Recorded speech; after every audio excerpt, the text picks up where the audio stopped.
The wind was sharp that morning, dry, cutting through the air like a warning. I was walking the fence line with Whiskey, my old golden retriever, when I saw it. A bright orange paper slapped onto my front gate like an insult. Violation notice. Unauthorized land use. I stood there for a second, staring, unsure whether to laugh or scream. I tore it off. My name was printed at the top, in bold, Jake L. Harper. That much was right. The rest, an absolute circus. It claimed I was using shared HOA green space for personal livestock activities. My livestock? On my land? I chuckled, but it wasn't funny. Not even a little. Whiskey barked and tugged at the leash. We kept walking. I tried to shake it off, but it stuck to my ribs like a bad dream. My boots crunched over the gravel path leading up to the barn, an old structure I restored myself. After my father passed, he built that barn with his hands. I rebuilt it with mine.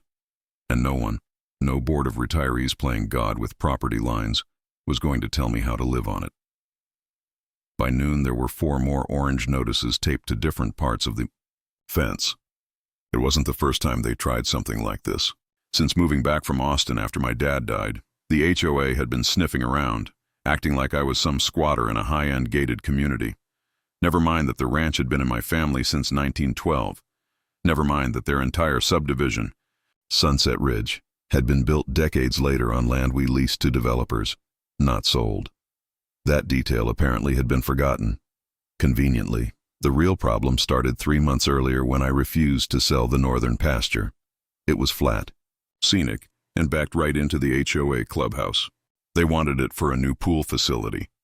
Wanted to beautify the community, they said. But that land had my grandfather's initials carved into a stone at the center. He'd proposed to my grandmother there. I wasn't selling it for any price.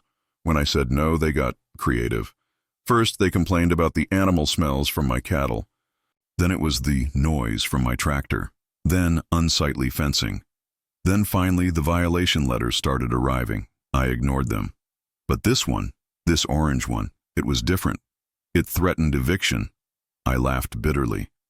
Evict me, I muttered, crumpling the paper. From my own damn land. That night I barely slept.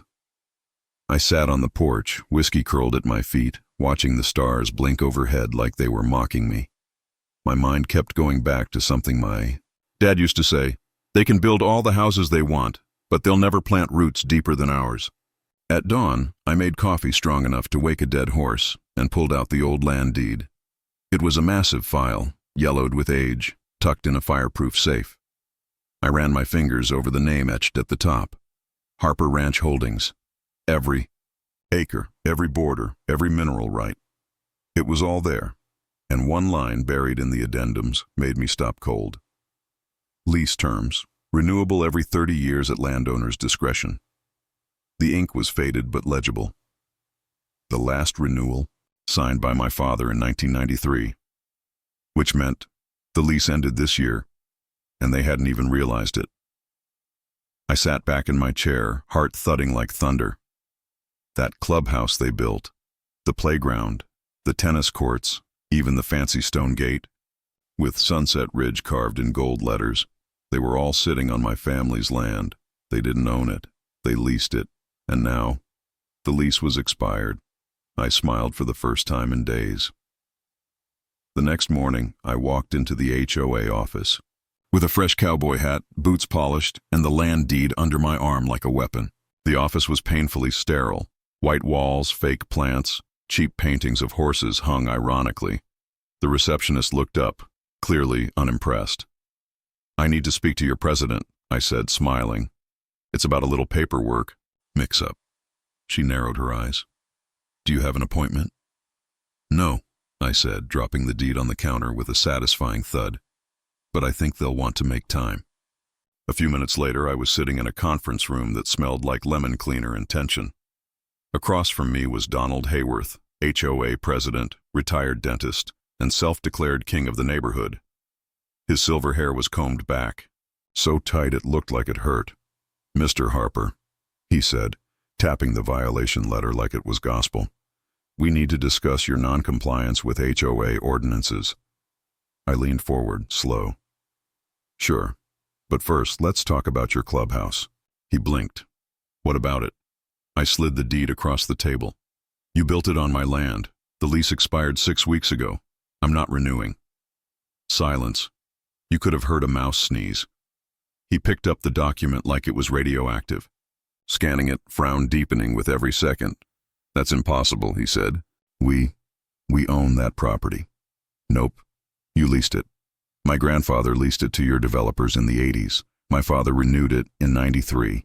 And now, I own it free and clear. And as of now, you're trespassing. He started sweating. Now, I continued. If you'd like to evict someone, maybe start with yourselves. He stood up, red-faced, sputtering. This is extortion. It's law, I cut in. And if you try to pull another stunt like these violations, I'll have my attorney file a cease and desist and an eviction notice. Whiskey barked from the hallway, like punctuation. I walked out of that building like a man who just flipped the script and burned the pages. Over the next few days, the air around Sunset Ridge changed. People weren't waving like they used to. Cars drove slower past my driveway. Some neighbors tried to smile, but their eyes looked worried. Rumors spread like wildfire that the HOA didn't really own their own facilities, that the rancher they tried to bully was about to take back everything. They weren't wrong. I didn't expect them to fold easily. People like Donald Hayworth didn't lose gracefully, especially not to the cowboy outsider they'd tried to run out of town. The next morning, I found a shiny black SUV parked crooked near my gate. 2 men in stiff suits stepped out like they'd come from a courtroom instead of a dusty rural road. They looked out of place like tuxedos at a rodeo. Mr. Harper, one of them asked, adjusting his tie. That's me, I said, eyes on their briefcases. We represent Sunset Ridge Homeowners Association, he began. We'd like to discuss a potential misunderstanding about your recent claims. I smirked. It's not a claim, it's a fact. And if you want to call it a misunderstanding, I'd be happy to let a judge clear things up. He didn't flinch. We're here in good faith. We'd like to offer a buyout. Of course, they thought money would fix this, that I could be bought like a vacant lot. He named a number. It was big. The kind of number most people would hesitate over. I didn't. No deal, I said flatly. That land has my blood in the dirt, and your clubhouse sits on top of it. This isn't about money, it's about respect. They exchanged looks, the kind that said this might get messy. You understand this will create complications, the taller one said. I'm counting on it, I replied. They left without shaking my hand. By sunset, the board had called an emergency HOA meeting. Word spread faster than a prairie fire.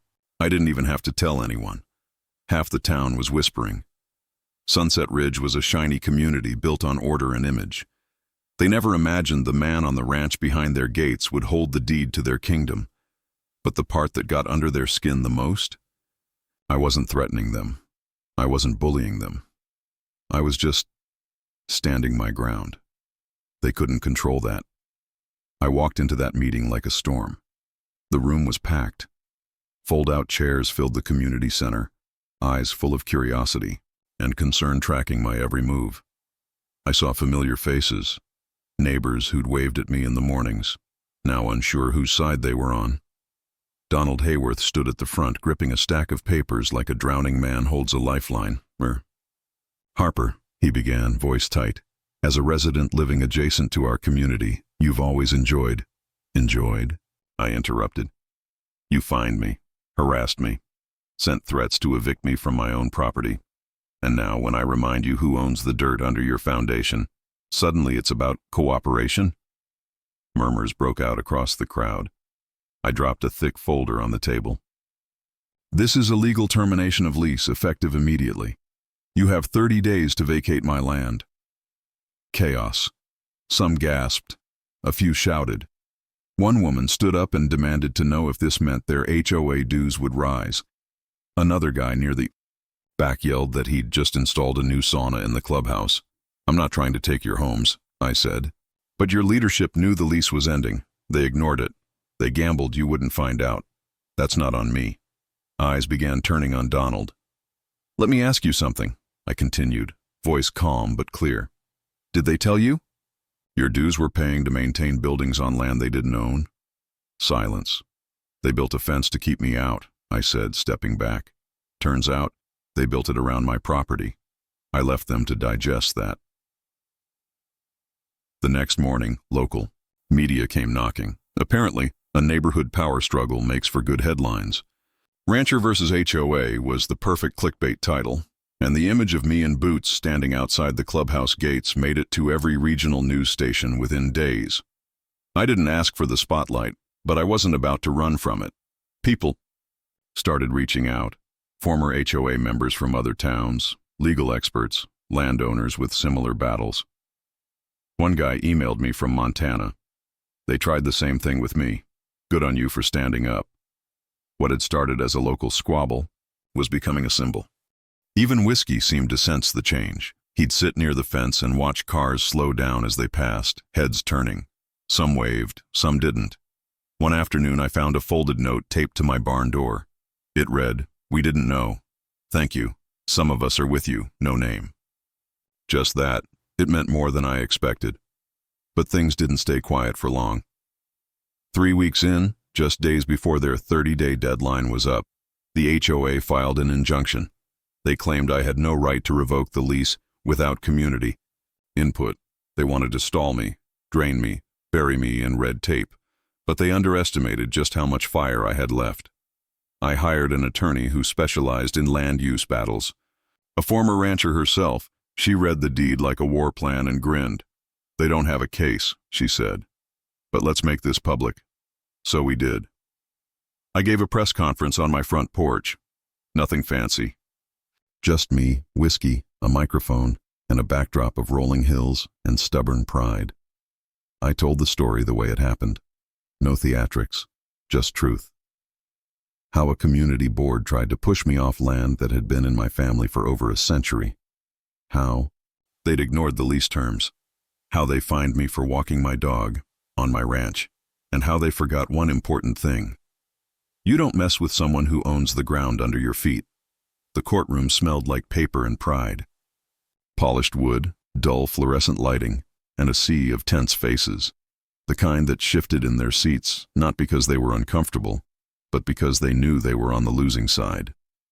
Donald sat at the front of the HOA's bench, still, in his neatly pressed suit, but this time the sweat was visible above his collar. I sat across from him, calm, boots planted on the floor like I was still walking my land. My attorney, Carla, leaned in and whispered, "He's hoping for sympathy." "You stand your ground, just like you always have."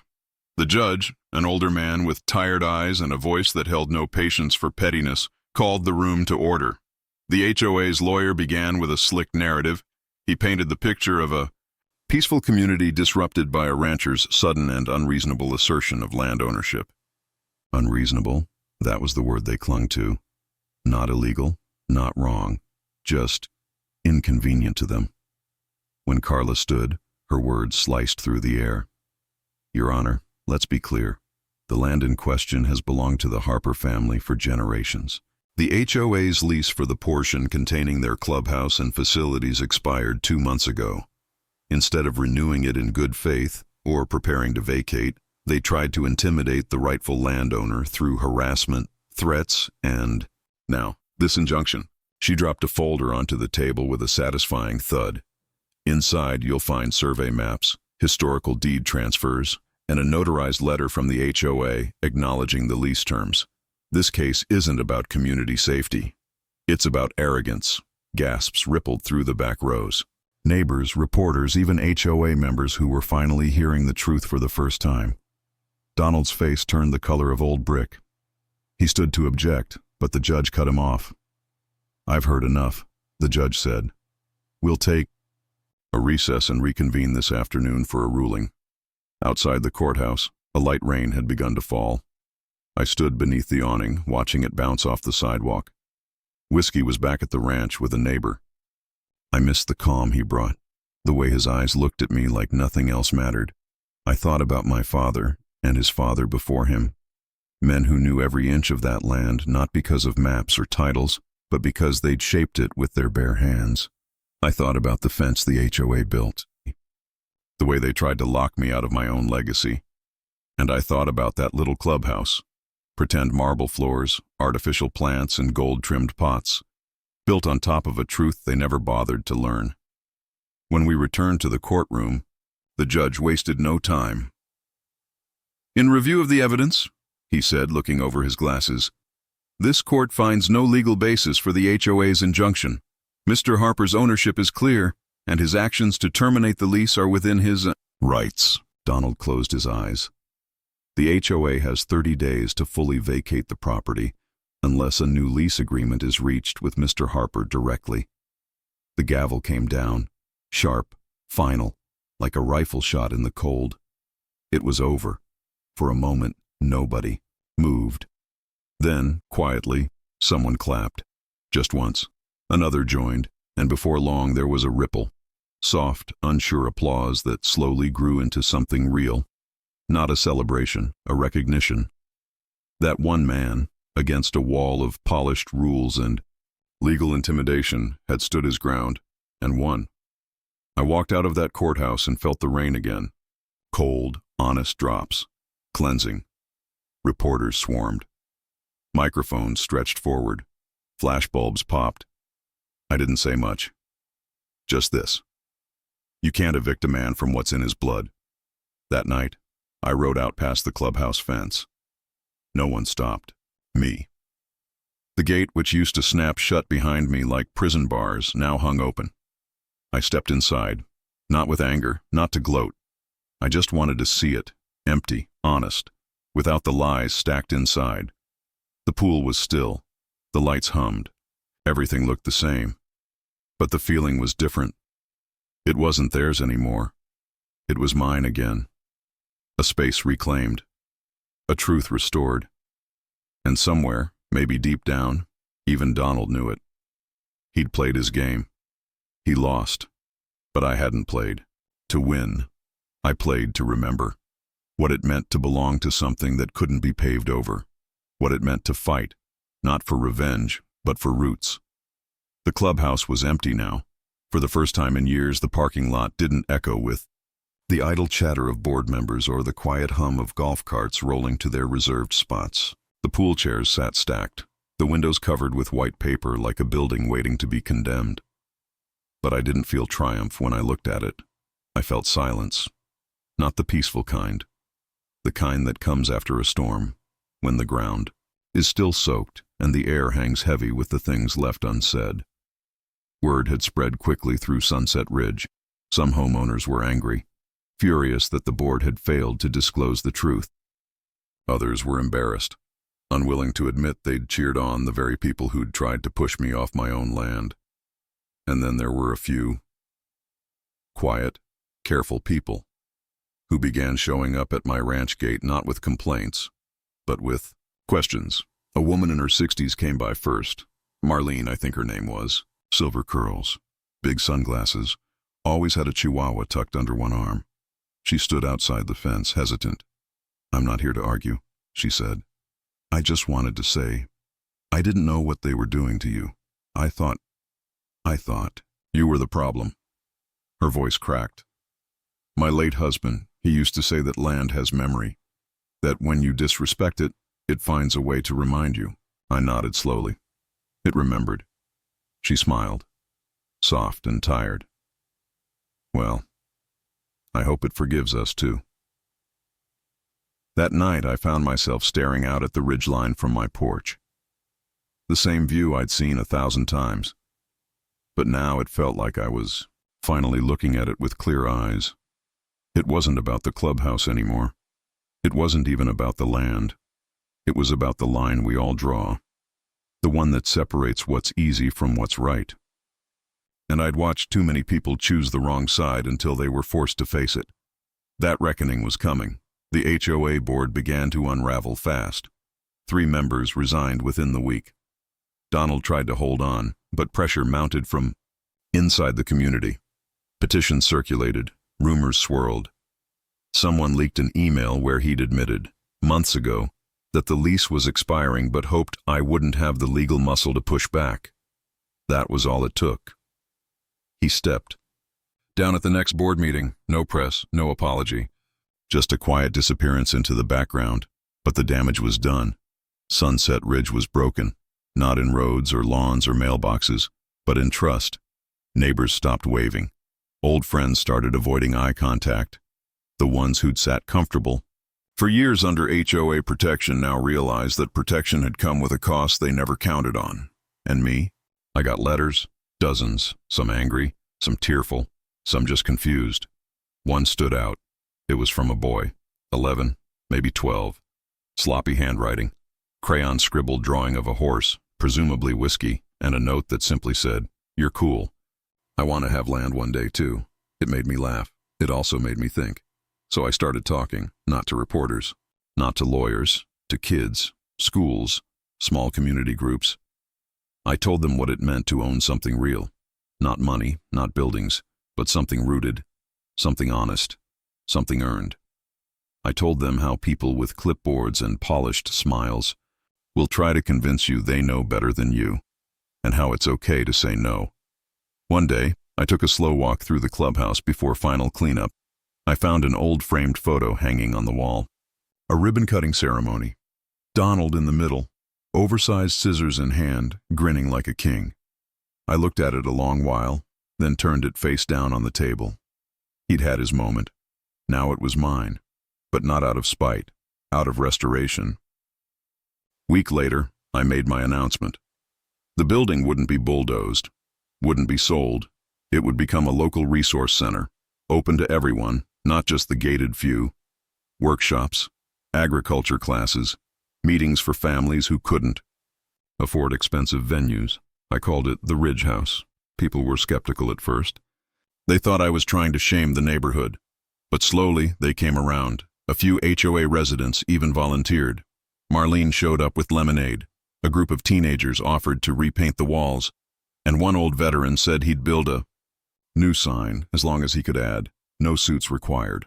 I said yes, because sometimes, when you win a war, you have to decide what peace looks like. And mine didn't look like revenge. It looked like a room filled with sunlight, kids laughing over seedlings, and the sound of a community remembering how to be human again.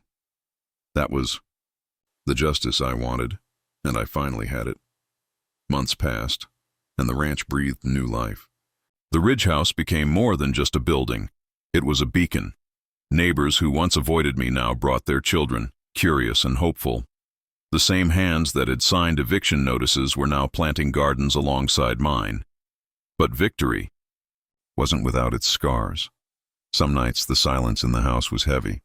The weight of what I'd lost, not possessions, but trust, peace, and the comfort of a quiet life, pressed down on me. The fight had changed everything. One evening, as the sun dipped low, casting long shadows across the land, I stood by the fence that once separated us. I traced my fingers along the worn wood, imagining the years of stories embedded in every knot and crack. Then from the porch, I heard Whiskey's soft bark. He bounded over, eyes bright, tail wagging like he knew this was home, the home I fought to keep. I knelt beside him, breathing in the fading light.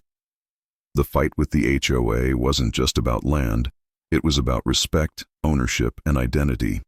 They tried to push me out, but they didn't understand one thing. Land isn't just dirt and stone. It's memory. It's legacy. It's who we are, and no amount of threats or lawsuits could ever take that away. In the end, I didn't just reclaim the ranch, I reclaimed myself. The ranch stood tall, a testament to endurance and truth. And as the stars appeared one by one above the ridgeline, I smiled, because finally, I was home.